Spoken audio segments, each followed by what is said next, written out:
can't see Erik. Okay, go whenever you're ready, Ryan. Okay. Hello and welcome to the Relics of Orr podcast, a podcast about Guild Wars, Guild Wars 2, and the Guild Wars community on the whole. My name is Erik. Some of you know me as Shongaku. That's obviously a lie. My name is Ryan. Some of you know me as Cole, and I was the original host of the Relics of Orr podcast, and I'm totally intruding upon everybody's peace and comfort zone because they're like, is he going to botch this one up like he always used to? And of course I am. It's me. It's how it's supposed to be. So, without further ado, I will now introduce your host, Shongaku. How do you say it? Shongaku? Shongaku? Shongaku.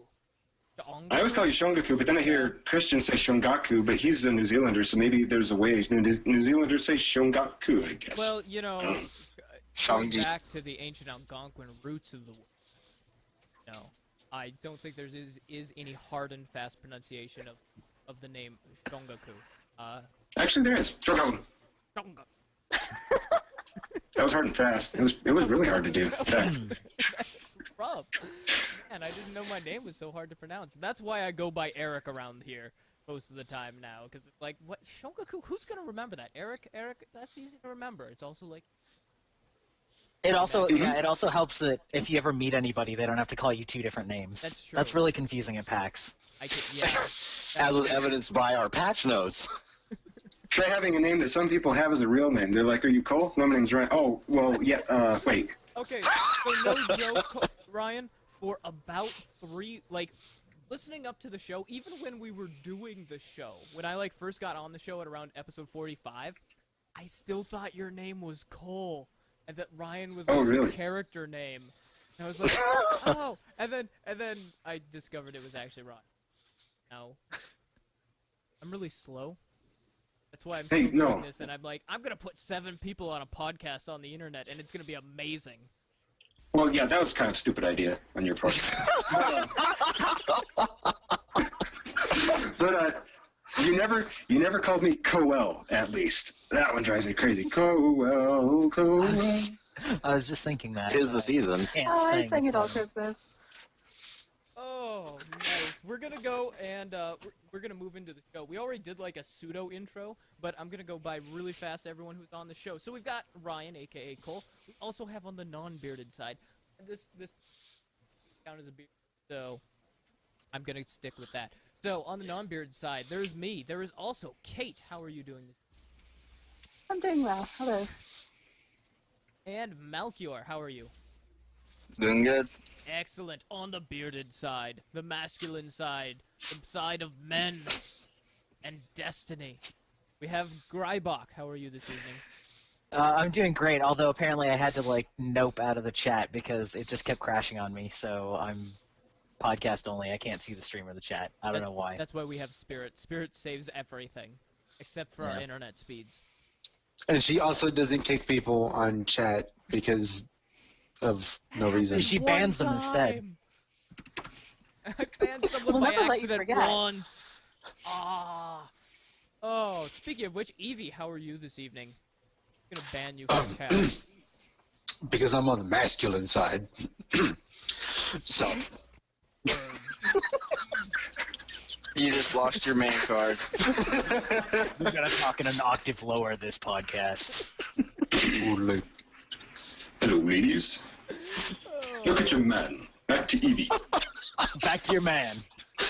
Now back to Evie. Sadly, he isn't Evie. Guys, we are on point today. This is the best ever. I'm really getting into the spirit of episode 1 here. This is Wash. This is like the relaunch of Relics of Orr. Welcome to us not having any clue what we're doing. Washed, how are you doing this evening? We're men in tights. Tights. Sorry, that's all. I'm fantastic.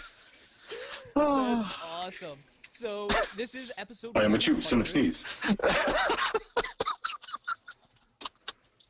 Oh, this is episode No, I swear 100. to God, guys, we have a lot of stuff planned. We do. We have a ton of stuff. So I'm going to just, plow right in. Nah. Welcome to episode 100, guys. It is fantastic to see you here. We are experimenting with seeing how many people I can shove into my computer at once. And apparently 7 is the maximum number. 6 is actually the maximum number. We were fine at 6, and then we hit 7, and it was just like, nope, But I'm stubborn, and so I stuck with the 7 people. But anyways, we've got a great show. Tonight we are going to be talking about sort of the history of Relics of Orr, because we've got people back, and it's episode 100! We've been around forever! Oh, forever is a very loose term. And we Pretty long time. also going to be talking about, there were some alien patch notes out on Reddit. Troll patch notes that were apparently hilarious.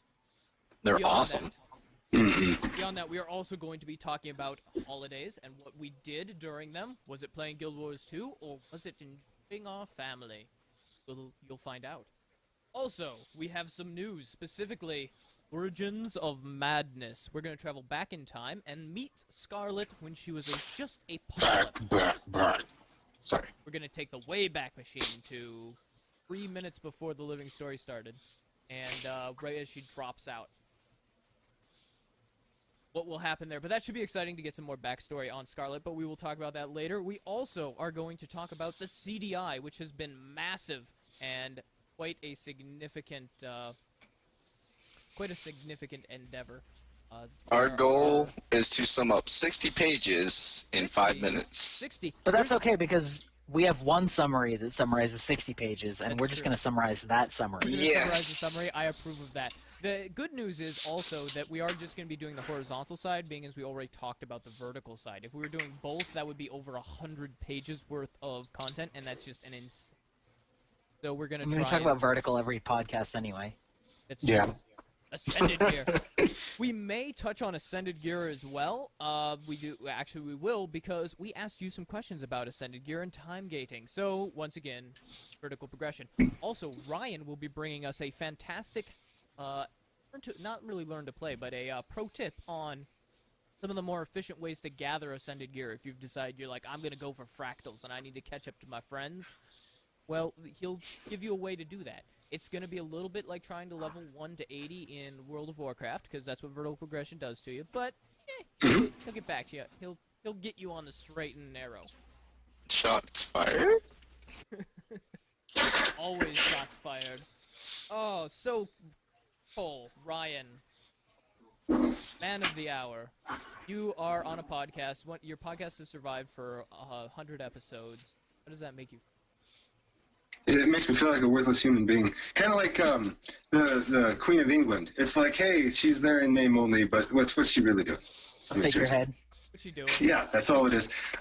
I do Well, I participate in the guild and all, but Okay. our guild missions, they're run by Black, one of our officers. And then we got the podcast being run by Erik, and I'm like, yeah, I'll see you guys in Austin and New York next week. And you know what? I don't exist. Never mind. So yes, much Sad thanks face. to you for keeping this whole thing live and also making the purchase of the domain worth it. You're welcome. I enjoy doing the podcast, and I apologize to everyone that I am so much lower audio-wise. I don't know why. So I'm not going to be very important on this podcast, probably. I'll probably try minimum. So, Just like normal. just like normal. Wait a second. Wow. Oh. What is she? Cole, He's you a good got man. it. So, Cole, What a why rotten don't way you, to die. yeah. Cole, why don't you tell us a little bit about sort of how Relics of Orr got started and sort of what we've been up to over the last, since it started. Ooh, yeah, there's a lot to that. I'll just kind of go on a spiel because I'm pretty good at those if you ever saw the episode where I was the Joker. So it starts off in 2007. I'm playing Guild Wars 1. I've also had a chance to rehearse this because of problems. So anyway, doesn't sound like it. In 2007, I was going to create a new guild. We had a guild, and it was called Hell If I Know. That was the name of it, Hell If I Know. And so I said, I want to have an actual serious guild name because they had announced Guild Wars 2 was going to release. And I wanted to do a podcast about that. There's a guy named Scott Johnson who runs Frogpan Studios. Google that. He does amazing podcasts. He kept me sane at a building information modeling job where it's very monotonous. And so I said, someday I'm going to create a podcast of my own. Well, I had to create the namesake, so I figured, I'll name the guild for now. So I had always been really interested in the topic of Orr. Unlike with Guild Wars 2, I was very interested in the lore of Guild Wars 1.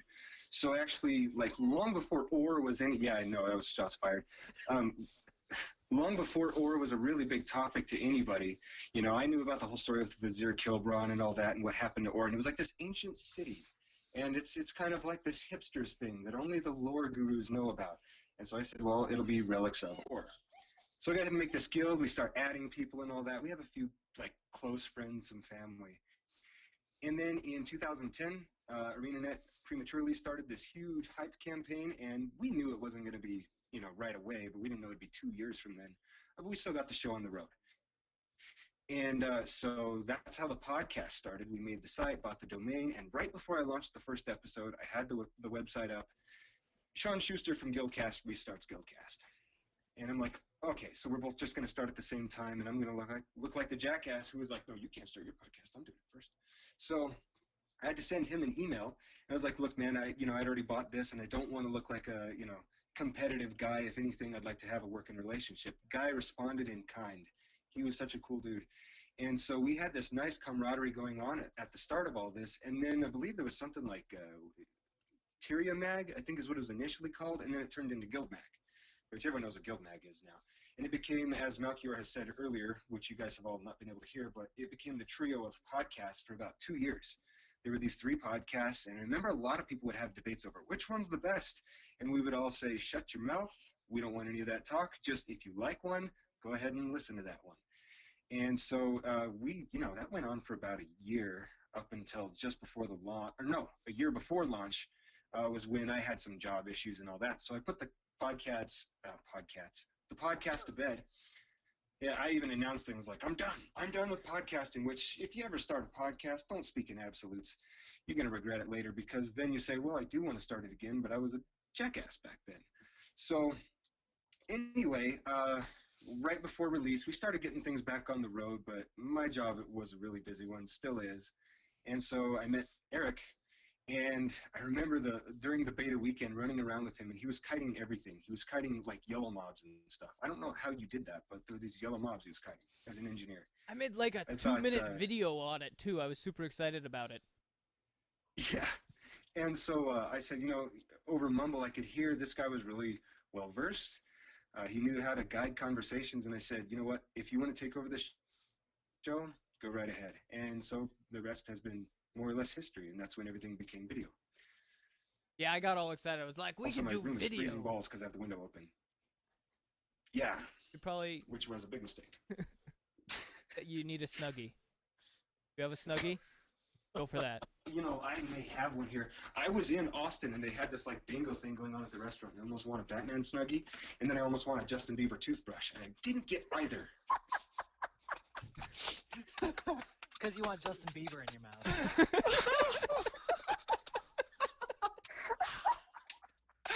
And I believe you've summarized all of the show notes. Good night, everybody. Welcome to Relics of Orr. Oh my goodness. And so the cool thing is, I think that we've found is we've sort of got, like, Relics of Orr is sort of maintained on some action, which is fun, because, we've got Melchior, who was on Guildmag's podcast for a long time. We have Washed from Guild Wars Insider, and the, what was it, Road to Orr? Yep. Podcast? All Roads Lead to Orr? All Roads Yep. Lead to Orr podcast. Then we've got Grybach, who has written, like, the most epic, just everything ever. And Evie and Kate, who have been around Relics of Orr since the beginning, and then I just, like, crazy upstart that, like, up and took over. No, I'm the crazy stalker that like poked you guys until you're like, let me on the show, let me on the show, let me on the show. Except by the time you were... I can approve that this guy's the stalker. We didn't talk about that. Oh, so Evie, did you actually find him? What? You're, Shut up. okay, anyways. You guys met IRL. In real No. life, we have internet stalkers now.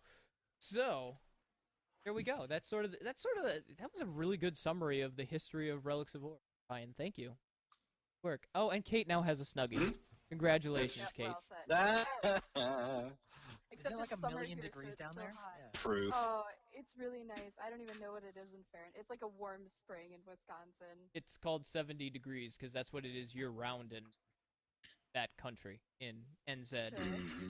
We can't stop here. It's bad country. It's It's like bad San Diego with country? people that I can stand. We apologize to anyone from San Diego. We actually No, like I you. don't. I do not. Cole doesn't. No. Oh no. So we're gonna actually move on, and because we have a billion things to talk about, and we got started a half hour late because my internet exploded. Because that happens when you put 7 people What on the happens when one you have a blogger podcast. write your show notes? Yeah. Michael Bay directs Relics of Orr. My explosions were not as cool as Michael Bay explosions. Relics of Orr We bots. also have a few million less dollars. It's like a D version of a Michael Bay film. So there have been some troll patch notes that apparently were fooling some people on Reddit. Who wants to tell us about these? I'll About do it. them. So basically, a guy wrote up his wish list of all the things he wanted to see from a Guild Wars 2 patch in the form of patch notes and posted on Reddit. They were not true, but people took them to be because it hit everyone right in the heart place for what they wanted from Guild Wars 2. And I mean, it's stuff like bug fixes for fractals for problems that have been there forever, and little organizational things like like an option to show only usable gear from the trading post or sort by armor class, stuff like that. That, you know, made everyone a lot bit sad that wasn't real. That's about it. I'm crying a little bit reading some of these. Yeah, They were good.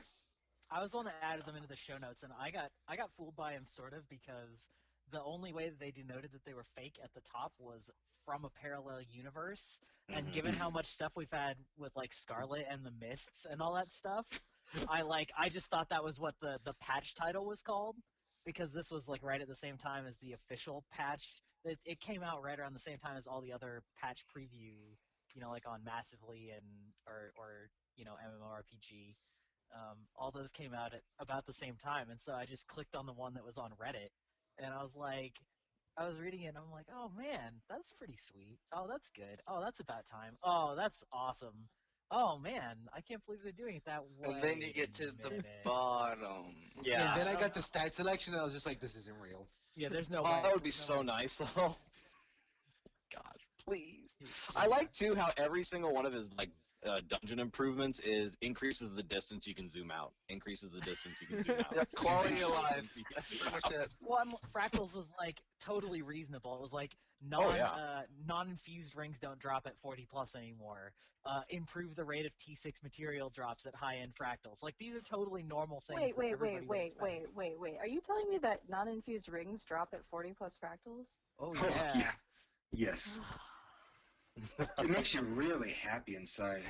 That was another one of his things. Is, didn't he say that you could salvage ascended rings with? That would be nice. Yeah, if you could salvage them for even Ecto, you know, like there's no reason you shouldn't be able to salvage them for Ecto. I would not be considering how many guaranteed surprised. rares we have. I would not be surprised at some point to actually see the ability to salvage rings in game, and because they exist in this weird bubble, and there's just so many that people are stocking up, going, "What am I gonna do with these? I can't sell them, like half a silver, or whatever." Can you salvage what is Ascended Gear salvage to? Can you get like globs out of it and stuff? Not that anyone Two blues would, and a green.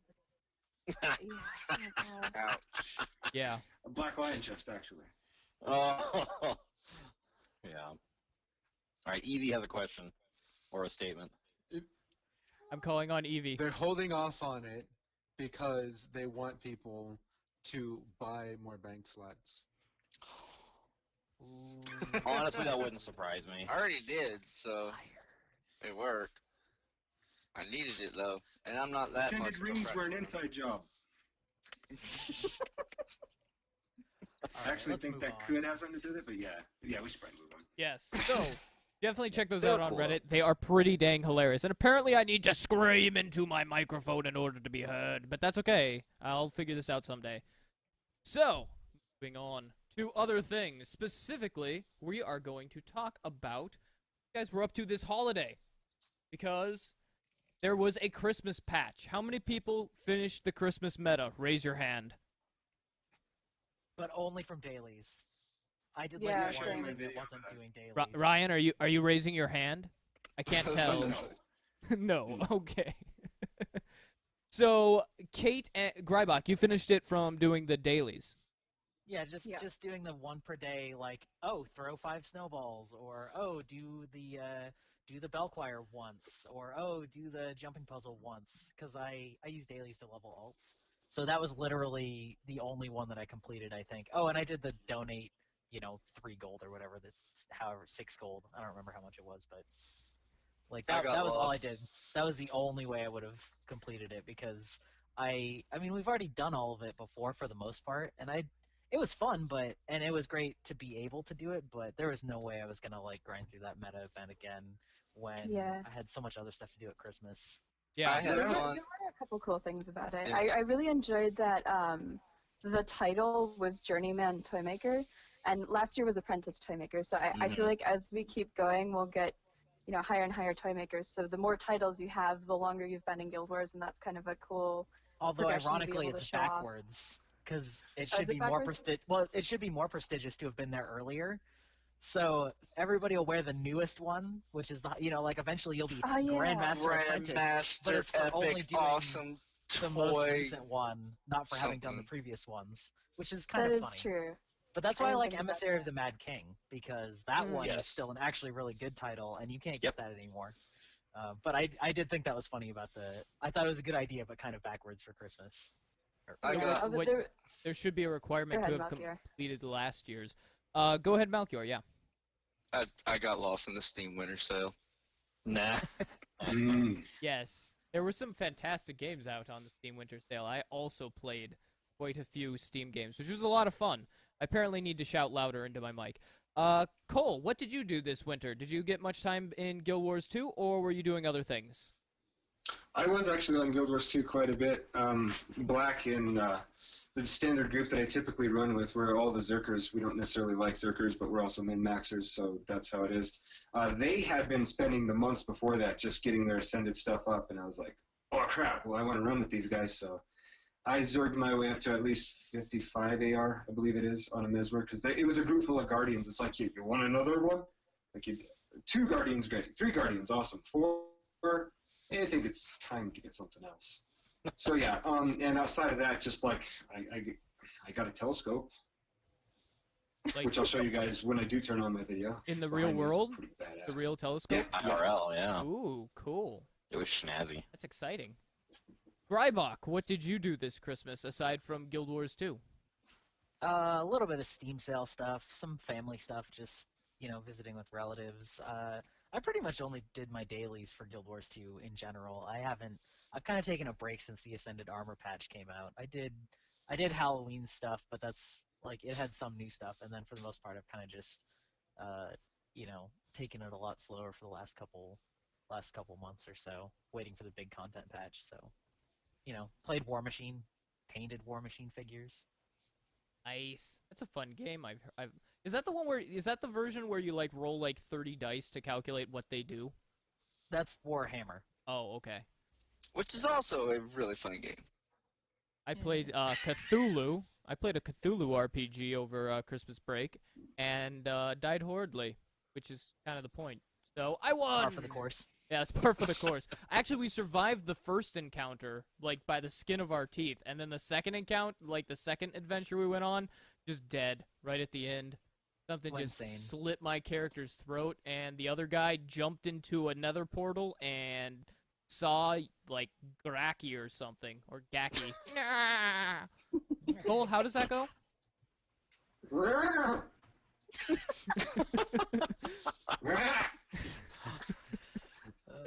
Oh, Evie, what did you do over Christmas break?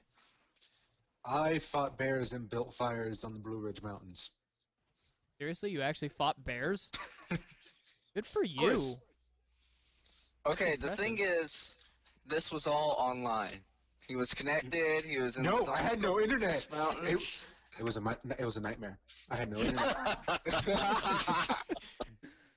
Couldn't trade his Pokemon. Hey, Yeah, look well, at we how still can't do that. mad he is. Aw. Washed, how was your Christmas break? Fantastic. I went out of town, so that would kind of cut into my Guild Wars time, and then because there was kind of no living story or anything like that, I played other games. So I played some Battlefield, I played some Torchlight. My family and I have actually been playing a game called Quirkle, so I've actually been playing real-life board games. But yeah, it was nice. You know, I'm looking forward to getting back into it, but it was nice to have a break. It's good to have a break. Yeah. True. I have thoroughly enjoyed my break, and I'm ready to get back in and start kicking stuff. It's gonna be awesome. Yep. Did I ask you, Kate and Melchior? Did I ask you about your Christmas break? Yeah, I got lost in the Steam Winter Sale. That's She right. can go ahead. Oh yeah, I'm okay. So yeah, I left the country. I went to New Zealand, and we've been toured the South Island for a week, toured the North Island for a week. I've now been to Hobbiton. It was pricey, but kind of cool. I saw the cat. It was lovely. They have a cat named Pickles at Hobbiton. Go figure. I have not been in-game at all. We were without internet for 2 weeks. But that was good. It was good for me to get away from the internet for a long time. And yeah, I'm looking forward to being back in game and to have a period that I could do that, to go away and leave Guild Wars and feel like I wasn't missing out, and just have some time to relax and catch up was really nice. Cool. Well, let's move forward into some actual Guild Wars 2 discussion now. Back into Guild Wars 2. We have finally got some news on the next release, which is coming out next Tuesday, so we will be able to review it then. But we got a video today, didn't we? Washed, what exactly was the video of? Well, it was a crazy kind of video. They showed off a giant worm attacking things, and then also a giant clockwork figure, which apparently is going to be a new world boss, is what people are saying. I haven't seen anything official on that, but yeah, so we'll be actually... It is. Okay. I thought the robot was going to be, and they did say robot on purpose, I thought it was going to be just temporary, but the worm was going to be... One or the Exactly other. right. Correct. Okay. So a new giant worm world boss. Okay, cool. What I was more curious about was the voiceover that was done for this, which had some very interesting implications and kind of, I don't know. I guess we can talk about some speculation on that if you guys want. Well, what was different about this voiceover? Because all I noticed, the first thing, as soon as it came out, I was like, that's Ominous Man voiceover. We haven't heard Ominous Man voiceover in forever. It's always been Ominous Lady voiceover, or rock music, Exactly. if you take a pick. But was there anything to read into it besides that?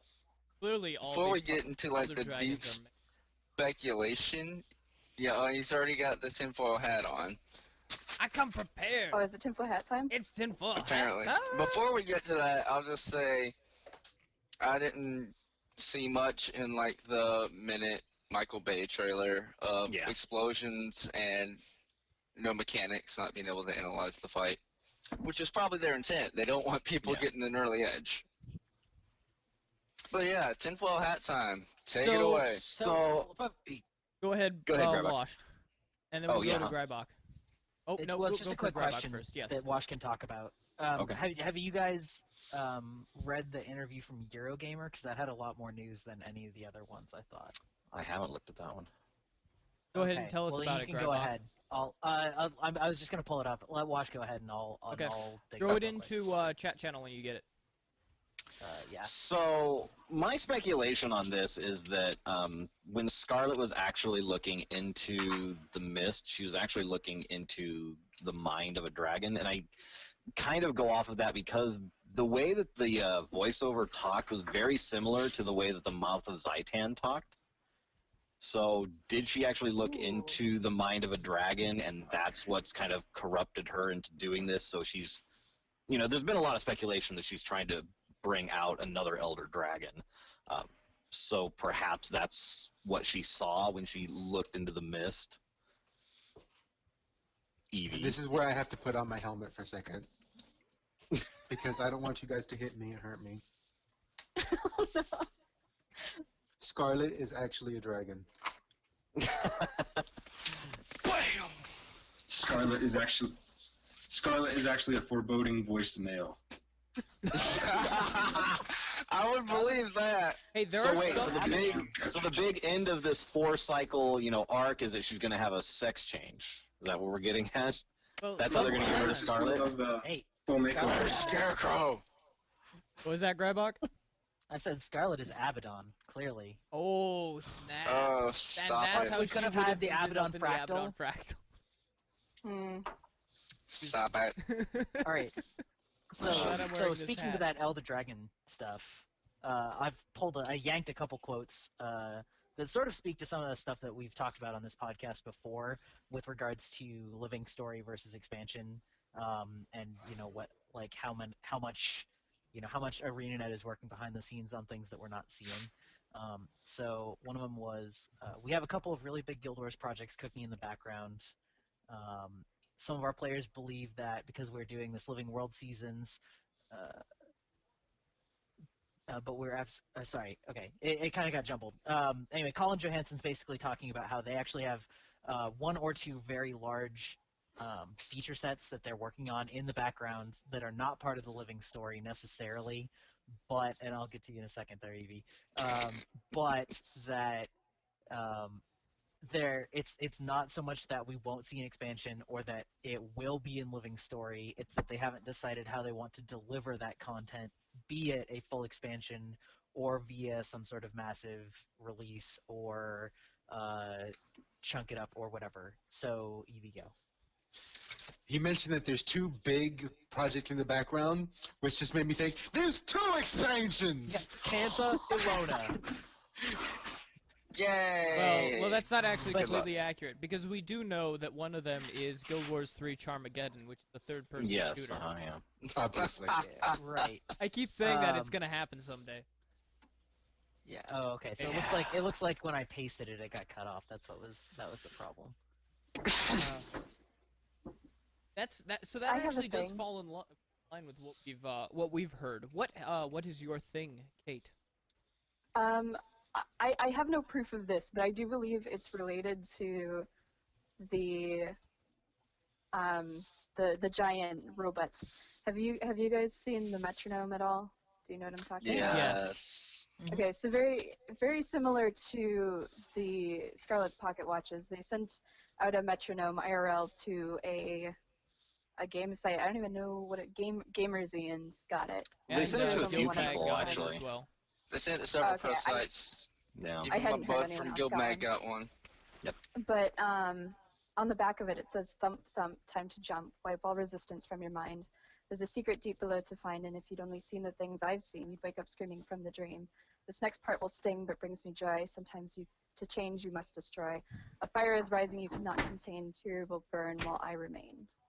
So Dum dum dum. people were saying Primordius, but I think it's more mechanics for the new boss fight, because in the trailer they showed like stamping feet and people were jumping, and I think it's yeah, that's what I think. They're But do you telling guys us have how any to theories? fight the boss. That's pretty good. Clever. I mean, whatever. It can be both. But we keep It doing can be that, both Kate. because I mean, with all the thumping from the ground turrets or the do not touches thumping the ground, it seemed like from one of their, I don't remember which interview it was, but they were talking about that the worm waking up, for example, is not the end result of it, but it seems more like it's a side effect or a It's consequence. just a consequence. Right, Yeah. and so it seems like that could be the precursor to something bigger waking up, and whether that's Primordius or Mordramoth or something like that. I feel like the metronome is really sort of an announcement for all 4 patches, because they've basically been teasing them as like one big arc, and even though they're in multiple patches, they're sort of talking about all of them at once, and so that could really be Yeah, there could they've be a been lot of saying double like meaning there. the end begins or something on January 21st. Yeah, Yeah. which is kind of Yeah, exciting. they even specifically said that. I think that's going to be pretty. It'll be fun to actually see Scarlet with all the cards on the table, I think, and to actually be like, oh, this is what they've been building to. And it'll be interesting to see post-finishing Scarlet how we look back on the living story and how it rolled out. Yeah, I suspect for we sure. will see it differently than we do now, because whenever you're in the middle of a mystery, it can always be somewhat frustrating. And once you get Somewhat? That's to putting it mildly. yeah, once you get to the denouement of the actual story, though, generally that's like the point where you're like, oh, I get it. That's awesome. Right, and Yes, that's been the one thing I think a lot of people have said about the living story is like when we finally do get to that big reveal, like this is what's going on, then it'll change our perspective on Scarlet. But the process getting there has been highly experimental and difficult at times. Yes. Greibach. You have a finger. Okay, so this is another quote pulled out of the Eurogamer article. They're enraptured superfans fervently guessing at what's to come, and mind you, apparently one person in every 10 to 20,000 has guessed correctly. We haven't told them this, Johansson cackled. Most of the rest of our fans are saying, you're crazy, there's no way that's what it is, that's way too cool. So, Where I mean, is that from? I linked it in chat and also in our group chat. Okay. I It's think from Colin's Eurogamer. Colin's Colin's trolling. He's trolling.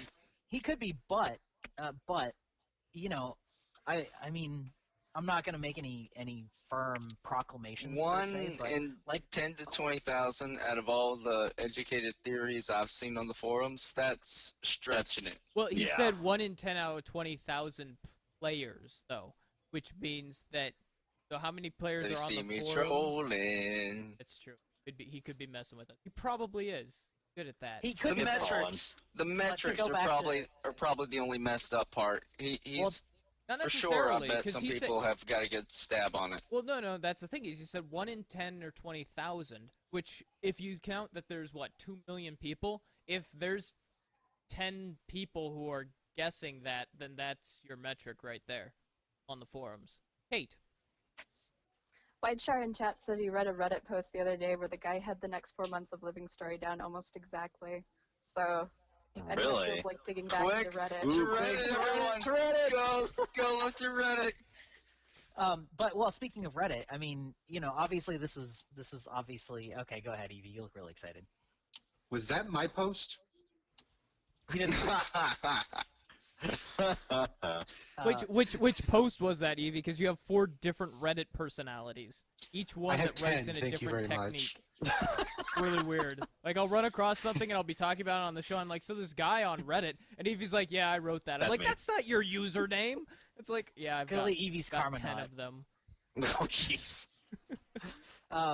Well, I mean, going back to obviously Malchior's familiar with this, but the sort of explosion of speculation from Lewis's at 10 Ton Hammer about being an expansion's worth or being better than an expansion worth of content, playing in with what they're saying here about, we really have been working on an actual expansion's worth of content, and what you've seen of the Living Story is not that, and we just haven't decided how we want to roll it out via Living Story or an expansion or other things like that. I mean, they are talking about a lot of these things, and that is the kind of thing that if they really truly are working on that much content, I would bet you that 1 in 100 people would say, yeah, it's an expansion, and everybody else is saying, BS, there's no way. That would be too crazy. That would be too cool. So I mean, I'm not making any, for sure things here, but it's not outside the realm of possibility that, in a studio of 350 people, that they haven't worked on that much stuff aside from their Living Story content, because it doesn't take 350 people to make Living Story content. No, What do you think, no, no, Cole? Yeah. Well, I just Wait, go ahead. Cole hasn't said anything. He's been silent. I forget he's I here. know. There's no He's video. just this We box. can't see his hand. Yeah. He's actually gone. He's gone and getting some go juice. You there, Cole? Yeah. Yeah, I am. He just wakes up. He's like, what? So, what do you think yeah, of the I just story? haven't said much because Scarlet. So Enough said. Scarlet oh, made you oh, Scarlet side- made you I side just note. thought of a thing. Before you go, Kate, just so you know, Cole, Yeah. I actually got like a secret email from ArenaNet, and they told me that the next Living Story villain is a triplets, and they're Quaggan. World of Warcraft's looking better and better every day. Cole hates Quaggan. Kate, go. Ooh, yeah. I did. For those of you who are still avidly following the Living Story and aren't Ryan, there is a series of new conversations going on at the Dead End Bar, which is previously inaccessible. It's now an instance which you can go into, and there's a whole bunch of overlapping conversations there. So if you do care about the Living Story, I recommend swinging by there within the next week or so, just to make sure you get it, because I'm pretty sure they'll change once the new patches come out. Currently, Casimir and Marjorie are there, and also Rox and Brom, and a few assorted citizens. They're kind of alluding to there might be something going on in Divinity's Reach. Casimir's really worried about the Queen. They actually do send you off to a different part of the world. There was a follow-up where you go to Holbrook, but it doesn't lead to anything, so you can follow up if you want Like to. it's just really not in the game yet, maybe, or? No, you do go to Holbrook and you talk to Bygarth, but Okay. it's just backstory about Scarlet. Ah. So if lore in game is your thing, yeah, definitely go follow up on that. That's pretty If it's awesome. not, it was already in the story that they published about Scarlet, so it's nothing new unless you exclusively follow the game. Except for the fact that one of the cool things is there is that now. I mean, that's one thing that a lot of people were talking about, is they were saying what we want is to be able to see this stuff in game, and it looks like they're figuring out ways to put it in game. As Cole has. That's pretty hidden, though. I mean, if you hadn't just randomly gone into that bar. Yeah. Yeah, I don't think there's any indication that it's now open instead of a. It's been open for a There's while. There's nothing directing you to go, hey, go check this out. But that's the thing, is they've actually done that a lot in the Living Story all throughout the whole year, and that's been both something that I sort of applaud them for and think they could work on a little bit, is that they've really done a really interesting job of some really tiny changes all over the place with NPC dialogue and slightly different. Yeah, well, yeah, sure, but Guild Wars. Look at the war in Kryta. Sure, but that was publicized. That's what I'm saying. Is like they didn't. Yeah, they haven't really publicized it. They need to teach people. They need to condition people to go back and look at NPCs, because we're so used to like, okay, yeah, this NPC says something. They need to make it more pervasive, and they need to make it so that we know they changed. So we look for these changes, and then we'll see them. It's just we don't know to go talk to these people, because it's been so static. When they said it was going to be really dynamic and changing, and we went in going, oh, I'll talk to all these NPCs, maybe they'll say something different, but then they didn't. And now that they are, they need to get us to go look for that. Yeah, and not do it with a little star over their head. Yeah, absolutely. I agree.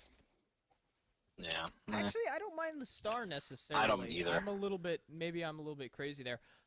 What I would like to see, I think a mix of both is good. They don't need to have a star for everything. Yeah, that's the thing. They're saying if they change NPC dialogues for like every NPC in a given sector in LA or every NPC in a given sector in DR, you don't want 50-something gold stars. Oh yeah, no. But I shouldn't have to go to the website or find it out on Reddit that something has changed in the game.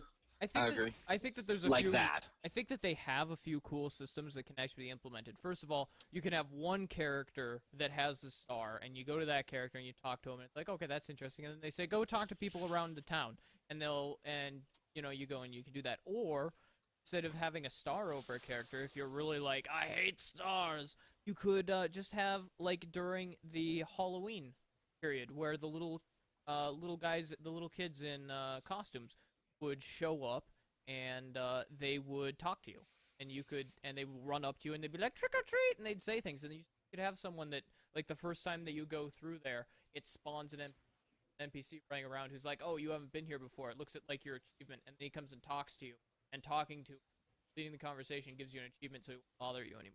Something like that. Well, I mean, here's a crazy idea. How about you put an NPC in our personal story instances that can start a breadcrumb trail that we can just follow? That would be exciting. And basically make your personal story instance go-to place for all living story, so that people who are really into that can check in every week and be like, oh, hey, I checked my living, I ran into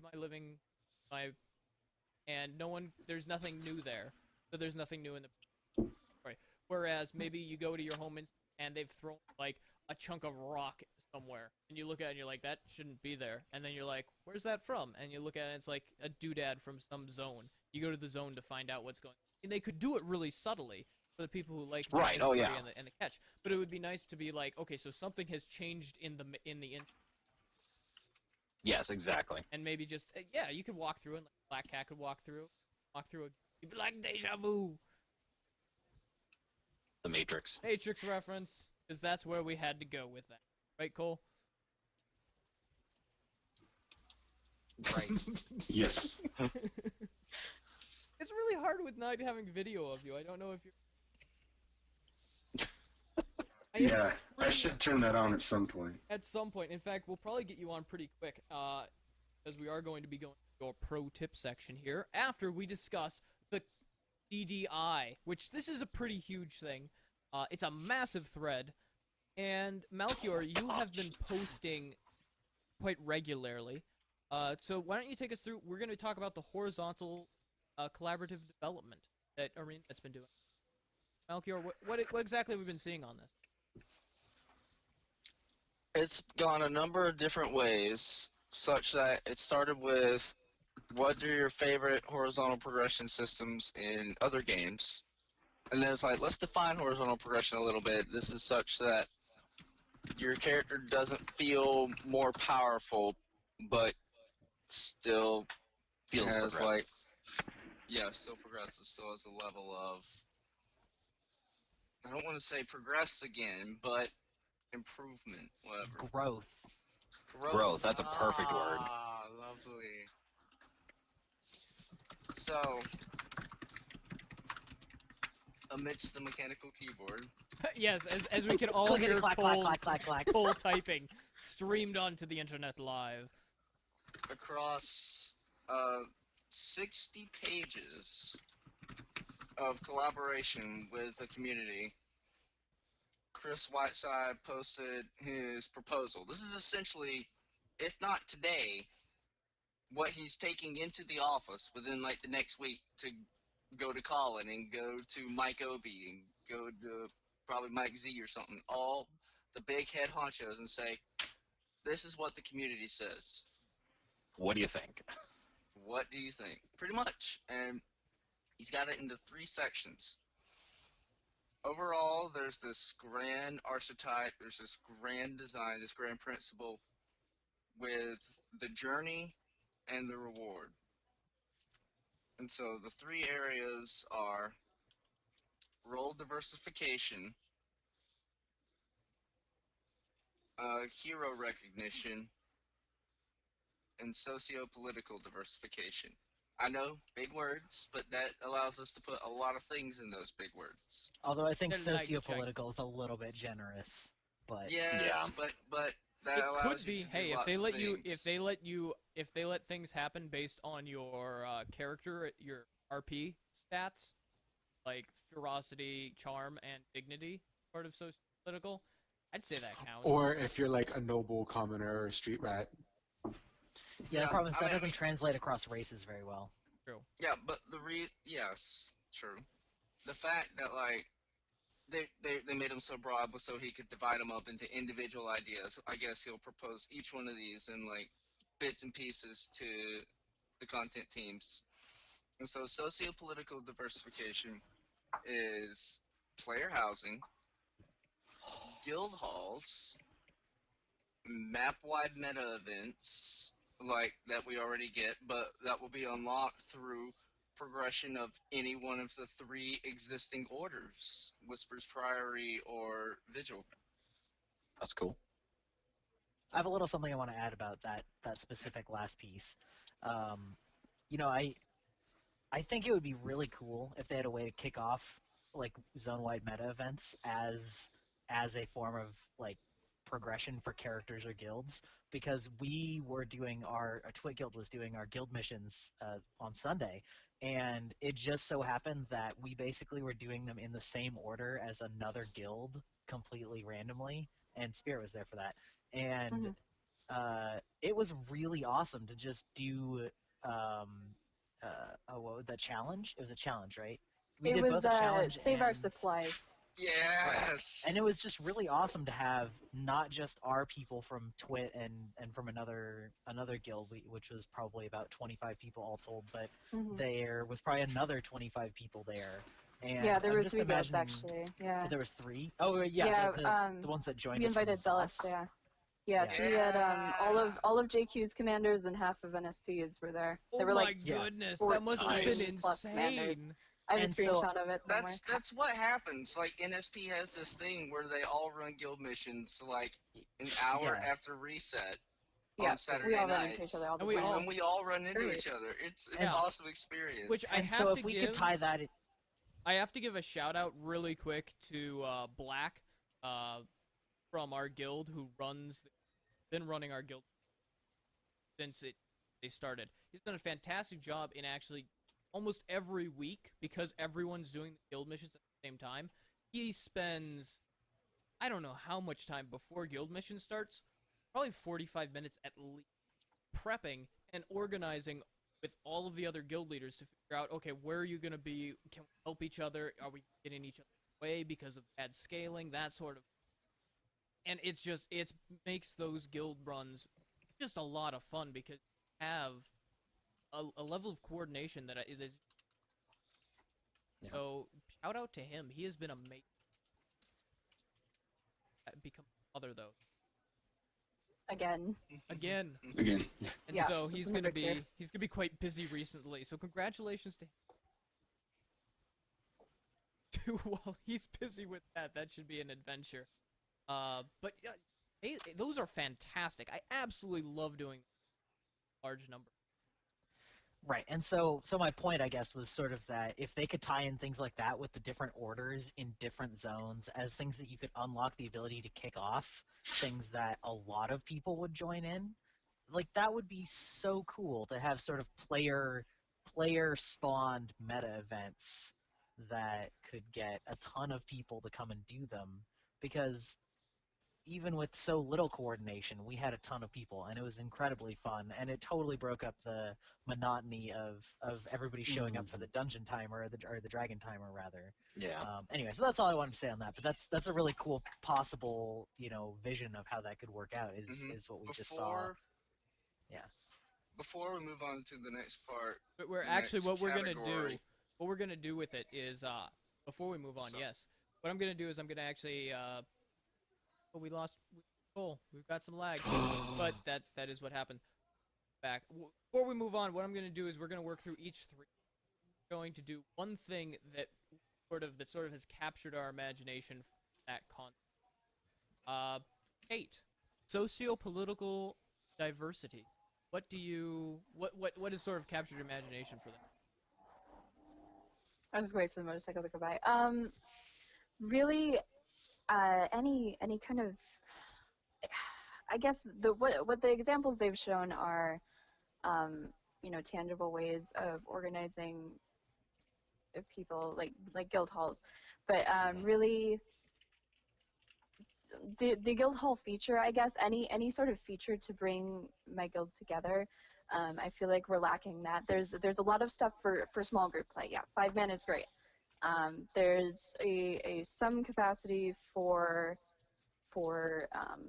upwards of that with guild missions, but it's not really what I'm looking for. And I'd like more varied stuff, more examples of guild missions, I guess. If that takes place in a guild hall, I think there's so much stuff they could do with guild halls. There could be, guild halls could be PvP arenas. They can be open world or they can be maps with events in them. They can have so much stuff. They can have guild generated content from your guildmates. Yeah, guild halls can be a lot of things, and importantly, they are a place for your guild to gather, and they are a place you call your own. So that's something for me that I want to be a thing desperately. Yeah, that. Evie, what have you sort of been captured by? The role diversification one. One of my things that I've always suggested as far as horizontal progression is profession-specific appearance, just things that we could aim for, and being able to diversify yourself from the rank and file that is the 3 different armor classes. So, yeah, the whole Grail Quest thing, being able to theoretically just be different. I mean, it's kind of annoying walking through Lion's Arch and seeing everyone in the same armor, pretty much with the same color scheme half the time, and I want to see something different. That's it. It's understandable. I do try and have randomly different armor when I can. Look, it's Ryan's face! Oh man, it was so And he important can go right brought in the middle his because face he's half forward. bearded. Right. So, Washed, what has caught your imagination from that sort of? I really have to agree with Kate on this. I would love to just see more stuff for the guilds to be able to do together. The guild halls, I think, they're kind of a must. I mean, right now you've got literally every player in the game shoved into Lion's Arch, and taking some of the pressure off of that would be great, and allowing players to have some place to call their own as a group. I mean, the player instance, unfortunately, as we've seen, has not really accomplished that too well. But having the guilds being able to create their own instance, being able to, personalize it and customize it to the things that they want to have, I think would be a big step. And something that they've already done with Guild Wars 1. I mean, it would be a big step, I think, towards fulfilling that goal. Alkior? Mine kind of ties into Eevee's, because the one thing I'm looking into for horizontal progression is just continued development of the classes. I want new skills, that way new metas can emerge, that'll be healthy for PvE, PvP, and World v World. And That part of build diversification? Role diversification. Yeah, I think we got a little bit confused. I think Shungaku wanted. I know what, he what did, each but of we us don't were have. captured from each I know he one. did, but we don't have time for that. Oh, That's true. Harsh. Yeah, Eevee jumped the gun. Eevee jumped to the second one. Damn. and Alkior's I on stopped the paying outside. attention because I was trying to get Ryan in. Come on, guys. You gotta work with me here. All right. You'll live. Cole, of the things, what sorts of things CDI? Because you wrote a little bit on that. Which, yay! What did you write about? What did you? What I wrote about was more or less on par with what Evie was talking about, so it kind of ties into it too. That's what matters to me most is actual class mechanics. I mean, that's typically what you'd call it in an MMO. I know this is actually professions, but so yeah, that's pretty much it. Yeah, they have the ability to expand their mechanics further using tech that was never utilized, like charge skills. Apparently, they were at one time developed. Greybach, I see you. They were in the betas. Yes, they were. Can you give an example of one? Because I played the betas, but I can't think of any. Turning Earth. Yep. Turning Earth, yeah, one there skills. Yeah, they were basically the skills you block just had to skills. hold down, and you could hold for a full duration or Or something. you Oh, could I like just charge learned up the as long diving as you goggles hold are it. those. I didn't realize, but the diving goggles, you can keep spinning or. Yeah, I just spin figured until that out too, people like go a done. month ago. Right? Yeah. Yeah. Same here. See, Today I the learned. It's always tech spammed is one. there. They just have to implement it into existing mechanics and design, such like hold down LE Fire Dagger 1 to like starts at 3 bolts, hold it down for 3 seconds, shoots 5 bolts, whatever. It's all there. They just have to design Yeah, Fire whatever 1 on staff used to whatever like, the fireball. whatever system they want to utilize to unlock it. That's probably what's taken 6+ months to brainstorm. Yeah. I honestly think that it's 100% like I don't know exactly how I'd describe it, but like discoverability and usability for teaching players mechanics. I don't think there's anything wrong with the tech whatsoever because it's already been demonstrated to both be in-game and work just fine during the betas. I think that it's 100% that they felt that it added too much complexity for teaching people the mechanics for not enough of a payoff, at least at launch. I don't think there's any technical reason why we don't have charge skills. I think it's No, I have to 100% agree with you.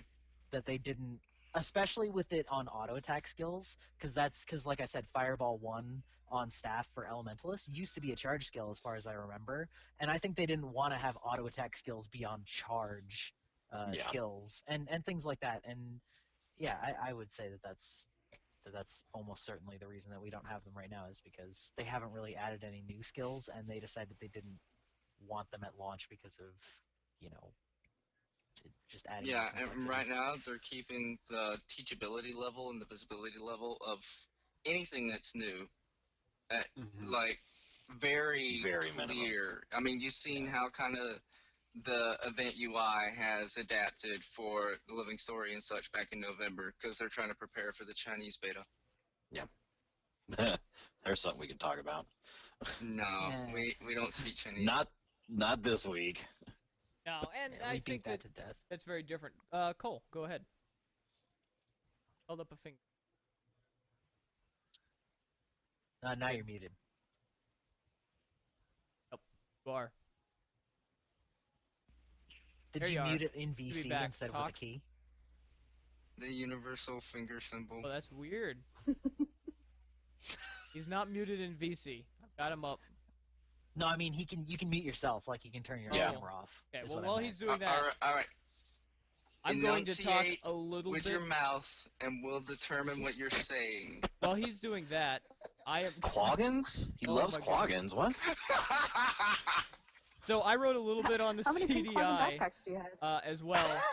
And Malchior's gonna love me for this because he even mentioned it in chat room. So I know you guys have been waiting with bated breath. Crazy sandbox ideas. I knew you'd do this. Well, actually, I wasn't going to. I was gonna let it go, and then you wrote it, and I was like, oh, okay. Apparently, people want me to talk about this. I just really like the idea of adding in the zone meta events where essentially it's like control. They had this fantastic like dynamic world take over like a zone, and I just thought it would be fantastic if you combine that with everyone just pen. No, Evie has a sword, and the pen is mightier than the sword, so we're gonna get you. Oh! Nice. I can get a real sword. This is all I've got, guys. I have a machete around here somewhere, but anyways, so they had there were some great ideas on that CDI. There were some that was like, why have you guys been arguing about the semantics of what is a subclass for ages? Oh my goodness. Anyways, the world domination I thought was a fantastic idea. I really like it, and I like the concept of basically you take over a zone, that sort of changes the event flow, and then you have just flow back and forth. It's been done to a small scale. And it That's has South Sun been. Cove. South Sun Cove, and I think South Sun Cove, conceptually, I really like it. I just think that because you can't fortify or anything, there's no like, once you take a camp, it's just it's too immediately. small. It's too small. And it's restricted by like group events, and it's all linear. It's like, Yeah. go this way, go deeper into the island. is that- you're at the hatchery, you're done. I think there's that on some level, but there's also the fact that when you take somewhere, there's no reason to stay there and hold it, because there's no way to actually fortify. There's no way to invest in South Sun Cove. And I think that's really the issue. And so that's one thing that a lot of that the world domination thread hit on, is they said, look, we've got all these awesome zone things, but we're not invested in the zone. We have no reason to take the zone and hold it. And so I think it would be amazing. And what if you could take over a town and, fortify it and say, this is our guild's town. Yes, I've been talking about it for years, and apparently someone agrees with me. Booyah! And by years, I mean Grybach.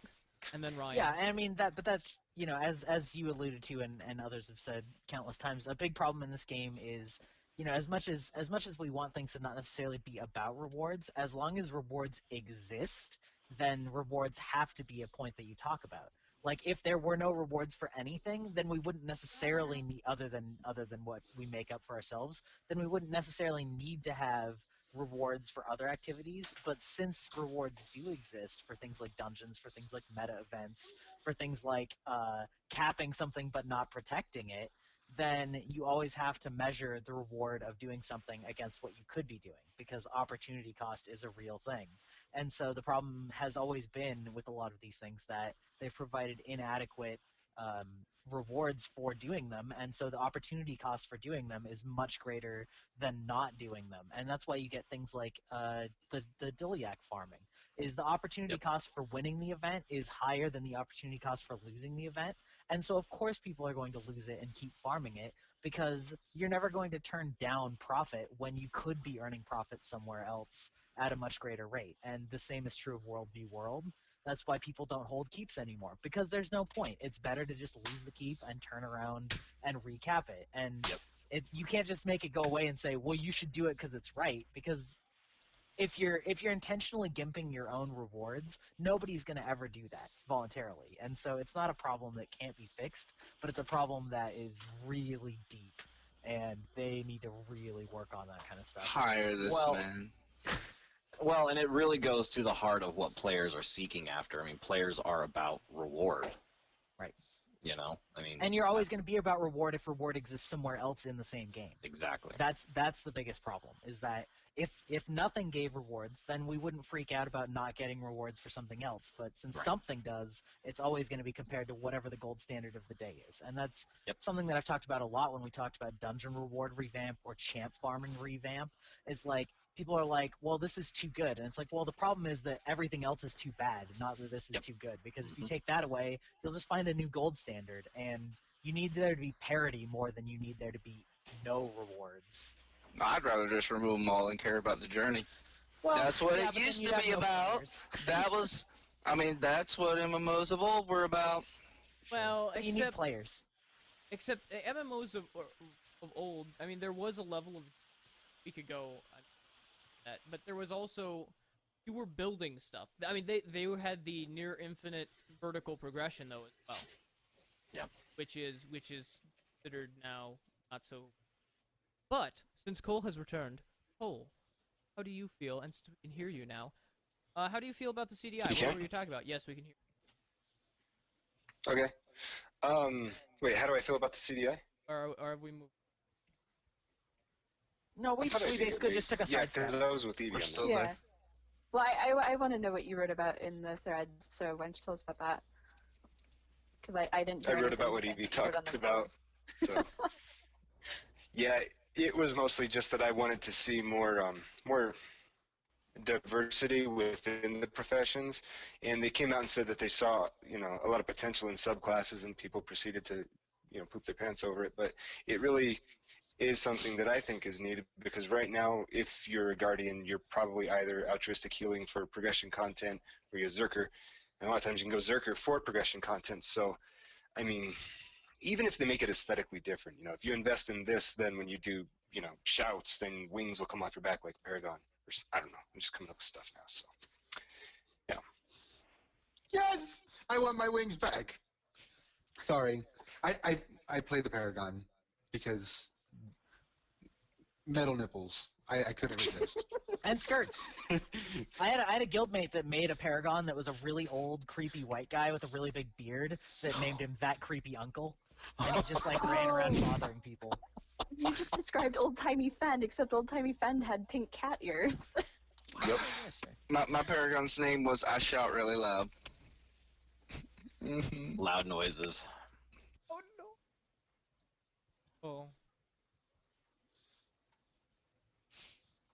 I was very tempted to name mine the Speared Bard. But I was pretty sure that it might have gotten reported, so I was just like, Why would Spirit Bard get reported? No. The Speared. The Speared. Ah. Take that as you will. See. So, moving on. How about Ascended Gear? It's the vertical progression had some very interesting stuff about Ascended Gear. But Ryan, you have recently had to basically gear up in full Ascended almost. Start running the higher end fractals with some of the guys in our game. What exactly was going on with them? Yeah, so I don't have any tips that I could write a guide about and then charge people up the butt so that they could come and read it or anything. But just some general tips that I found. First of all, obviously you need to get your profession, whatever it is, up to 500. I would recommend investing in weapons first, just because if you make a two-handed weapon, you're going to get 10 AR out of that thing. So plus with armor, it's just with this change to Zerker coming up and all that they're talking about, you want to go light, and I would say weapons are the way to go. So obviously you want to get to 500, go to gw2crafts.net and see what sort of materials you're going to need to get there and stock those up. Make sure you start refining. Once it start refining, wait for it. I don't know if it's going to come back. All right. Well, I have an addendum to add to that while we recover him. When you're doing that, make sure it's a two-handed weapon, because you'll get 10 from it as opposed to 5. I made the mistake of making a dagger first, which was pretty much the worst thing I could have done, because A, it's not ranged, B, it's not 10 AR, it's only 5.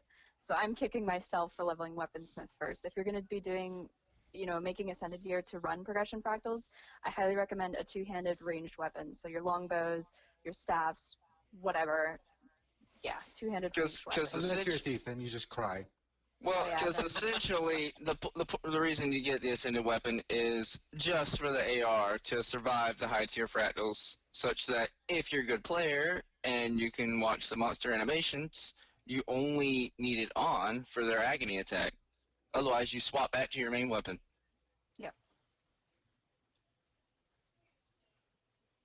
So we lost Ryan for good. Anyway, we can talk about Barbarol and Question Sunday in the meantime. So Dragon Season actually asked the same question I was going to ask for Barbarol this week, which is, great minds, Tillian. And they were asking what would make Ascended Gear more attractive. And so there's some fantastic discussion on Twitter about how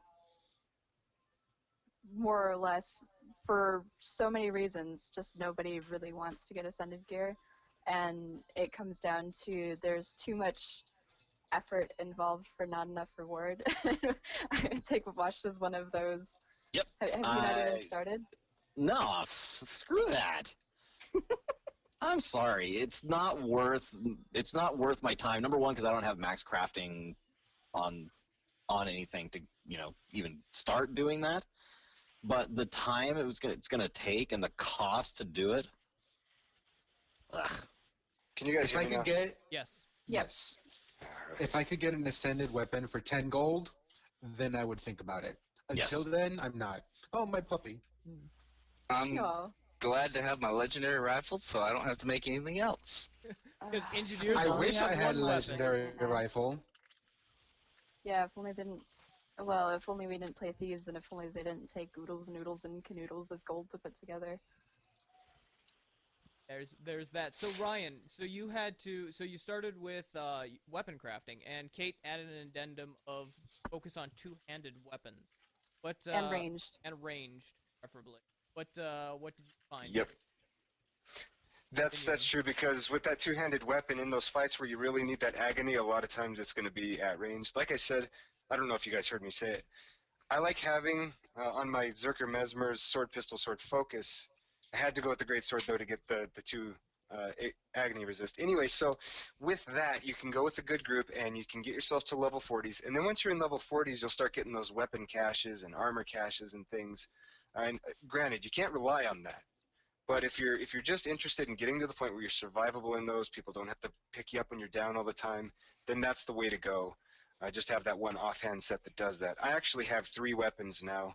I crafted 2 of them, the greatsword and the sword, and then I got a focus from a drop. So Is it the stats you want? the focus, the one that dropped from me, no. Yeah. It was a piece of crap, but it had the agony resist that I wanted, so. Right.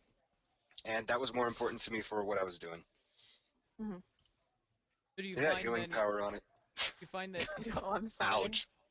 Well, at least someday, it's white then. It's pretty. someday That's they're what I had gonna, I Purge don't like some of Signet. the colors. someday they're gonna make Except a I healing transmuted it. power overpowered, and like everyone's gonna be like, "Oh my goodness, power gear!" Like you get it Nope. because It's Nope. Nah, I wouldn't. it's more likely that healing power will disappear before that actually happens. It's the new magic find. we're just adding healing power onto your build Possibly. inherently. That's wow, that'd be hardcore. Wow, like that. Oh, that's interesting. So yeah, the another topic I do want to hit on though, if when you're creating those weapons, if you're having a problem getting Dragonite ore, which most people that do dungeons and things like that I do, they'll have problems getting those. Just slam the world bosses, go to gw2stuff.com, and that thing will give you an awesome user interface to figure out where to go to guest. I recommend finding a high pop server where people are going to be there doing them, and just beat the crap out of world bosses. You'll make a lot of money doing it too, so that's where you're going to get most of it. And do your guild missions, the challenge. You get those. If you do world versus world like Malchior, I think he's better fit to answer that. I did it a lot around release. I'm not as much anymore, but yeah, towers are a good source, good quick source for Dragonite ore. Towers are just a Is Problem it- is part. that yeah. Isn't that towers are the only one that drops Dragonite ore? I know it's only one of the between keeps, towers, and camps or whatever. Only one of them drops Dragonite ore, and it's really hard. I'm pretty sure it's keeps, isn't it? I could be Hardest, wrong. it's one of the hardest ones. That's the problem. Okay, Yeah. it's probably There aren't Keeps. enough of them, and the type that they It's- are don't switch. They don't flop back and forth fast enough Yeah. for you to That's make it really gross. viably. Yeah, I think I'm pretty sure it's Keeps. It's been that long since I've been. Yeah, I played I think really you're hardcore right. Wobbles World for season 1, but I've been out Yeah. for a while, and so I've already. Yeah, I played in the seasons and then I was done. Yeah, Yeah. Neo from Guild Wars 2 Guru, he complains about it somewhat frequently about like he has 10 times as much of the other ones as he has of Dragonite, and he World v Worlds exclusively. And I think you'll find that a lot is that depending on what type of content you like to do, for the most part, one of the three will be much harder for you to get if you don't diversify out into a different content type, which in some ways is good, but in some ways is really frustrating. It's the amounts that make it frustrating. I mean, Right, the design of this is they wanted people to diversify. Yeah, but Bloodstone bricks, I have. Yeah, don't even talk about that. that was one of the troll patch notes, was a Mystic Forge recipe to convert Bloodstone into the other types. That'd be amazing. Oh. Yeah. That would be Yeah. nice. Yeah. Wow. That's like the worst troll post ever. You read it and you're like, everyone agrees. Like, oh, this is Yep. really nice stuff. This is really the best patch Oh. ever. Oh wait. Oh, Before and heartbreak. reasonable troll notes is just brutal. That is harsh, evil. So, Ascended Gear, we asked a lot of people on Twitter, and Kate, you did a little bit of a synopsis of this. Do you want to read any of the people's responses? Grybach wrote like 30 posts, but he's here, so Just for time's sake, because I know a couple of our hosts are getting low on time. got about 10 The minutes. really interesting thing was that across everyone, there wasn't a uniform answer. There wasn't saying like, oh, this is the problem. For everyone, it was a different thing. Some people said, everything about it, just the whole process is really daunting to me. I don't want to start it. Some people said the whole process is super boring. I don't want to do it. I don't want to bother crafting. I don't want to do that. Some people said gold was an issue, and that's one for me. Dragonite ore, like we've talked about, the acquisition of one of any of the materials is problematic for people who have a certain sort of static playstyle. They aren't playing everything across the whole game at the same time, which is reasonable because there's a heck of a lot in the game. Time gating was one, but not as much as I thought. That's one that's been more annoying to me, but it seems like material and gold acquisition is a bigger problem than anything else. No one mentioned dark matter. Not a single person mentioned dark matter, which is my personal nemesis because I hate RNG so much, and nothing frustrates me more than saying, okay, I've saved up all these materials, I've gone out and gathered everything, and now I have to gamble. It's legendaries all over again on a smaller scale, and not happy about that. But no one mentioned that, surprisingly, so apparently it's not as big of an issue as I thought. I think that's probably because of the fact that most people, not most, but a lot of people that don't like it have given up before the point where they would need dark matter. Yep. So it's like, they're like, oh, F this, I'm not making Ascended Armor. So if you're not making Ascended Armor, then you're not going to be salvaging exotics. So you won't care about dark matter because you won't even be trying for it. I think it's a problem, but it's It only comes into play. Question. It only comes into play at what's the max level now? 500. Yeah. 500. Yeah. It only comes into play at the max. Yep. Well, this has been an exciting experiment in podcasting. If you tune in next week, we will only have 4 hosts, so it will be viewable. But thank you guys all for coming. We are going to finish off this 100th episode right before Grybach has one last thing to say, and then we'll... Well, it may not be a last thing, which is my point, is that I think we only have two hosts that need to bail, which we don't actually have to stop. We'll go I'll into leave that up post-show. to you, but We'll move forward into post-show. That way, Okay. I have a place where I can cut and fix things. So, before that though, cast. Kate, take it away. Hello and welcome to Cast, the podcast within the podcast of other podcasts, and the style cast of other podcasts. Or Community Corner. Also known as Good Community job. Corner. Woo! Yay, Kate! This week on CastCast. Yeah, I'm getting the links. So first up we have Guild Wars 2 Style, or GW2 Style as it were, which is a... Ryan, did you actually put this in here? Yeah. Ryan, do you want to talk about it then? Because I've only given a cursory glance to it. Sure, yeah, what it is it's, if you guys have ever been to the subreddit Guild Wars 2 Die Job, it's now a website dedicated to that in a real more robust manner. And anybody that had followed the podcasting I did, I even did some kind of Twitch stuff on helping people make their characters look pretty cool. Anyway, so what you do is you make an account on this website, and you can upload pictures of your character to Imager, so you can trust that image host, and then you just link it on that website, and you can, people can comment on the way your character looks and all that, and it's I mean, everyone there seems really cool so far. Yeah. It also has a really nice header that someone designed. I think it's pretty cool. Just saying. Did you design it, Cole? It's a style about, it's a site about style. Probably. Of course, it looks good, and my face froze in the best place right there. So apparently, Cole designed the title bar. So good for him. Nice. Fancy. That was some Yep. good. Well, it's something I had in the bucket from an. Oh, yeah, well, it's definitely shameless. I'm shameless as I get, but it was something I had saved on my hard drive from forever ago that I was offering up to some other website, and I was like, you know what? The site at the time had one of the skill icons from Guild Wars 1 Monks. I don't remember which one it was. So I was like, it wasn't bad, but it was kind of like, let's see what this person thinks. So the person who owns it, I believe her name is Chiuna or something like that, and he, I don't know which it is, but they were very receptive to it. So anyway, the website itself. And it's very nice. It is. Yeah, go ahead and log on and just start uploading your character. People have good comments on there. They have good feedback. I mean, if you're into aesthetics, which I'm too much for that stuff. So. It's very clean. It's a good way to make yourself look pretty and comment on the pretty of other people. Get pretty. Get party. Okay, before we start talking about people's mouths. I knew it was coming. I wanted to stop it. Oh, no. Ryan has lost all control. Oh no! All right. But we have more stuff also. Go ahead, Kate. Oh yeah, we do have more stuff. It's a bustling community corner this week.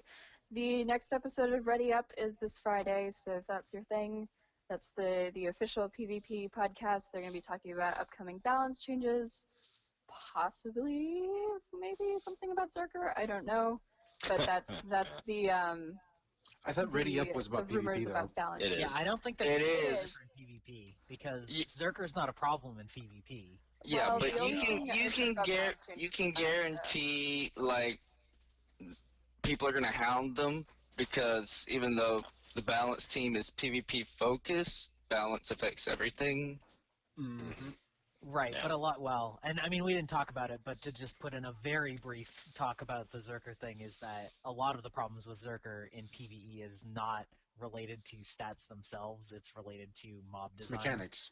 Yes. Well, it's Yeah. mechanics, but it's also mob design because that problem doesn't present itself nearly as severely in World v World or in SPVP because both sides get those same mechanics, and so that almost cancels each other out. In fact, in a lot of ways, it makes Zerker weaker because they rely on spikes, and if you dodge the spike, then they're SOL. Then they're- So anyway, yeah. There we back go. to the. Oh back yes, to the moving so. moving back to Cascade. That's a topic for next week. Yes, That's we a will topic for definitely be That'll going be into hot that. next week. Yeah. We're gonna skip that one, and they go on last week. We are going to give props. Naveen is in our chat, and Hey, Naveen. this And our he Brahms is and an Lagwin too. invite- and I think Brahms and Lagwin are brought to you. This laggy podcast brought to you by Lagwin. No, I'm gonna crack that joke a second time. Did I do that at the beginning of this one or the pre? I don't know any. Anyways, matter. they invited Grybach on to Chronicles of Tyria last week, and I listened to it. It was hilarious. As they are, that is a fantastic podcast. Check it out at chroniclesoftyria.com. And this next week, I will be on it, and possibly Kate as well. So that should make for an exciting. Actually, that's this week. That's this Thursday at 9 p.m. That's Pacific. 2 days from now. That's 2 days from now. My Yeah. week is insanely busy. Like, I looked That's over my before schedule Eric for will this week. I'm probably like, have this one completely produced on YouTube. It was next week back when we wrote the snap. notes. What up now? Harsh Melchior. I was actually gonna do it podcast, but no, I'm gonna wait like 3 weeks now, because that's what I do. Oh, but yeah, no. Or So I get my work entertainment. thank you guys for inviting us. I love having people on and bringing people on the show here, and it's fun to actually have someone invite us on. It's exciting. I had a great time. It was really fun, you guys, and I would really. I mean, I love guesting on everywhere, and I get warm tinglies whenever anybody invites me or nominates me for anything. So I had a lot of fun, and I did not mind one bit that it was a 2.5-hour long episode. Oh yeah, Wow. Yeah, you should watch it. It was great. It was what Relics would turn into if you didn't like curb me every week. I'm sorry, I have to go to work. No, and it's totally fine. I'm just saying, left unrestricted, it just goes on and on and on and on. But it was a lot of fun. And so that's why and we're curbing you I now. loved it. I know. Oh, thank you guys, and thanks everyone for watching. I will be getting this online hopefully with hours. We'll see. It could happen. There could be a post-Christmas. But one last thing from Kay to parent.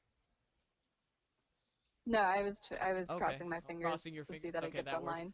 So once again, thank you guys for watching this 100th episode of Relics of Orr, also known as Relics of Orr, an expansion's worth of an episode. Relics of Orr, Cataclysm. Just as buggy as one, too. Just as fucking- Yeah. All right, we will see you guys in game. See you guys. Wave. Hi.